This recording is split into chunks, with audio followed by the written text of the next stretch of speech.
바로 김제동 씨입니다. 내가 무슨 정치 얘기를 했냐? 김 씨 얘기인데요. 문재인 정부 당시에 여권과 친분이 깊어서 이곳저곳에서 불러주는 거 아니야, 김제동 씨를. 그래서 고액 강연료 논란이 좀 있었던 방송이 김제동 씨인데요. 오랜만에 모습을 드러냈습니다. 바로 그의 목소리부터 들어보겠습니다.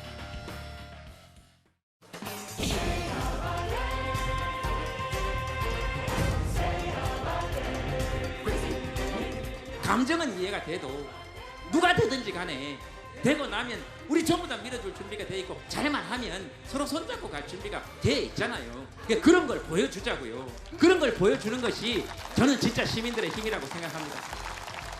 제가 지금 요즘 중고등학교 다니면서 무료 강연들 하고 있습니다.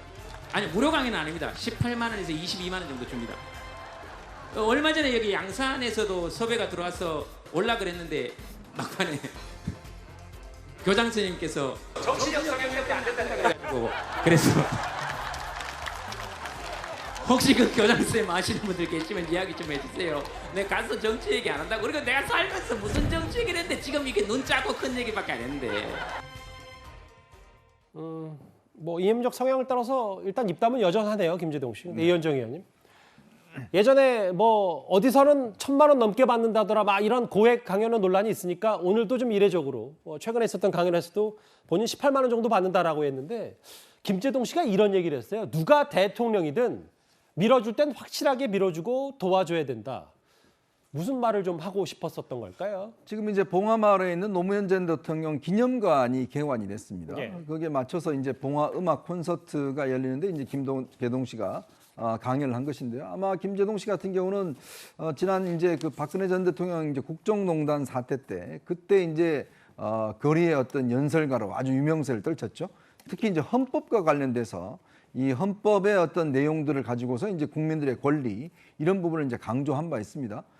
그래서 상당히 그때도 어떤 여러 가지 인기를 많이 끌었었는데 그 뒤에 각 지자체 등에서 이제 이 김제동 씨가 받았던 이 강연료가 이제 나왔어요. 그러니까 당시에 보면 지난번 이번 그 6.1 지방선거 말고 지난 지방선거 같은 경우는 대부분 민주당의 이제 자치단체 장소였습니다. 예. 그 자치단체장들이 뭐 일단 작은 그 이 자치단체에도 수천만 원씩 들여서 김제동 씨가 가서 강연도 하고 이렇게 하다 보니까 아니 이거는 너무한 거 아닌가. 왜냐하면 아무리 유명세가 있지만 이런 식으로 각 지자체에서 많은 국민의 세금을 하여금 이 수천만 원 들여서 강의를 하는 것 자체가 부적절하다는 논란이 있었죠. 그 이후에 아마 김제동 씨가 방송 등등에서 상당히 이제 자취를 좀 감췄습니다. 예. 이제 그러다가 최근에 이제 본인의 어떤 거취를 밝혔는데 이제 아마 중고등학교 다니면서 이제 보통 요즘 이제 강연료 한 18만 원, 20만 원 정도 받는다고 그래요.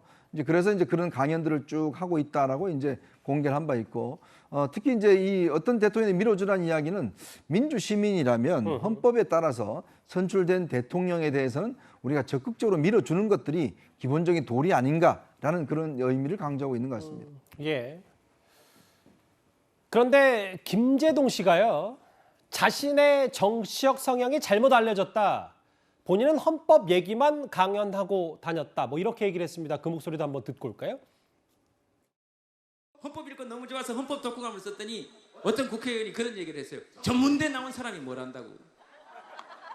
그래서 기자가 할 얘기 없냐 그래서 전화 와서 내가 그 사람한테 전해주라 그랬어요. 전문대 나온 나도 안다고 전해라. 그래서 그 사람이 또 그랬대요. 헌법을 전공하지도 않은 사람이 헌법에 대해서 얘기한다고. 그래서 제가 그랬어요. 천문학을 전공해야 별을 보냐. 지리학을 전공해야 내비게이션을 보냐. 가정학과를 나와야 집안일을 하냐. 좀 말이 되는 소리를 해라.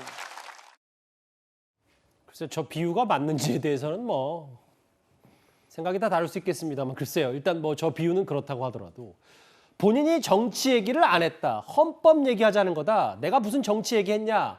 뭐 이런 발언 때문에 사실은 그 문재인 정부나 그 전 정부나 뭐 화이트리스트다 블랙리스트에서 누가 또 정권에 따라서 좀 더 중용되고 방송에 자주 나고 이런 얘기가 있었는데 본인은 정치 얘기 한 적이 없다. 뭐 난 헌법 얘기했다. 이 발언은 어떻게 들으셨어요?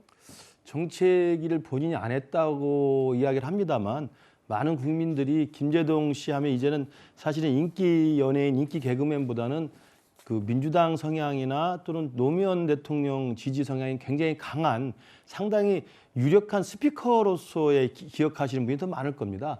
그다음에 이제 가장 대표적인 모습이 이제 그 안타까운 일이었습니다만 노무현 대통령 서거 이후에 그 장례식 때 이걸 사회를 보면서 노제 사회를 봤어요. 상당히 많은 주목을 받았고요. 그 뒤로도 정치적인 국면의 핵심 국면마다 사실은 일정한 목소리를 좀 냈던 것으로 다 기억을 하고 있습니다. 그래서 정치적 발언 안 했다는 게 마치 지금 우리 여기 탑10에 나와 있는 저희들처럼 매번 나와서 패널처럼 정치 발언 안 했다는 것 정도지, 정치적 국면에서 김재동 씨의 그런 그 메시지 파워를 생각해 보면 상당히 많은 정치적 발언에 묵직한 그런 내용들을 이야기를 했었고요.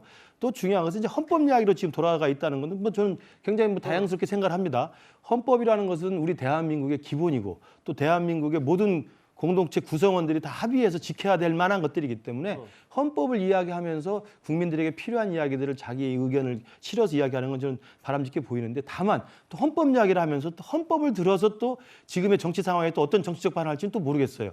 그러나 이제 그 헌법을 이야기하고 정치 얘기를 안 하겠다고 하는 것 자체는 제가 볼 때는 뭐 긴 하지만 그래도 좀 다양스러운 게 아닌가 생각이 듭니다. 참 이게 역설적인 게 그 정권이 바뀌고 또 그러면 반대 진영에 있었던 스피커들이 더 목소리가 커지고 더 주목을 받고 뭐 대중 앞에 나서는 이런 경향도 분명히 있는 것 같아요.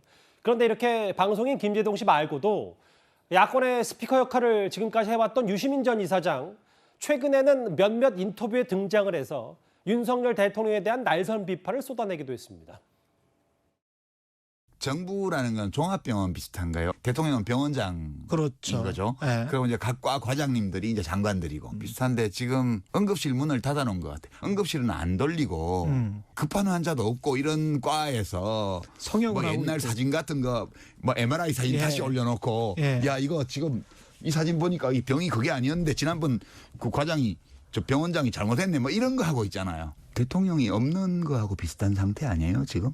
저는 그렇게 느끼는데 저는 대통령의 존재감을 못 느끼겠어요. 대선 기간보다는 자주는 아니지만 유시민 전 이사장도 본인 의견을 뭐 조금씩은 피력하고 있는데 구자영 차장. 네. 근데 김재동 씨와 달리 유시민 전 이사장은 지금 현직 법무부 장관과 법적으로 지금 다투고 있기 때문에 이 부분이 또 어떻게 스피커 역할과는 또 맞물릴지 그것도 좀 관심이에요. 그러니까 유시민 전 장관의 경우에는 문재인 대통령이 당선된 이후에 자신은 어용 지식인이 되겠다라고 이렇게 공개적으로 천명한 것이 기억이 납니다. 그런데 이제 다시 또 윤석열 정부로 정권이 바뀌니까 이 지식인 본연의 어떤 이제 비판 비판 정신을 다시 좀 살리겠다 뭐 이런 뭐 뜻으로 해석이 되는데요. 저는 유시민 이사장의 얘기는 너무 세게 들으면 안 된다고 생각이 됩니다. 병원장을 도대체 누가 바꿨습니까? 김재동 씨가 얘기한 바에 따르면 대한민국 주권자인 국민이 병원장을 바꾼 거 아닙니까? 예. 그 병원장이 병원을 잘 운영하도록 하자라는 것은 김재동 씨 얘기고 예. 지금 유시민 전 이사장은 그 병원장이 지금 병원 운영을 잘못하고 있다. 그래서 병원장이 없는 것 같다. 지금 이렇게 비판을 하고 있는데요. 예. 물론 대한민국은 자유민주주의 국가니까 비판의 자유가 있습니다만 문재인 정부 때 했던 비판과 윤석열 정부에 했던 비판의 잣대가 달라져서는 안 된다라는 생각이 듭니다. 야권에서 꽤 영향력 있는 두 명의 인물 얘기를 오랜만에 하나하나 만나봤습니다. 이번 주제는 여기까지고요. 지금부터 다음 주제 집권 여당과 제1야당 얘기를 하나씩 만나볼 차례인데요. 먼저 국민의힘 가봅니다.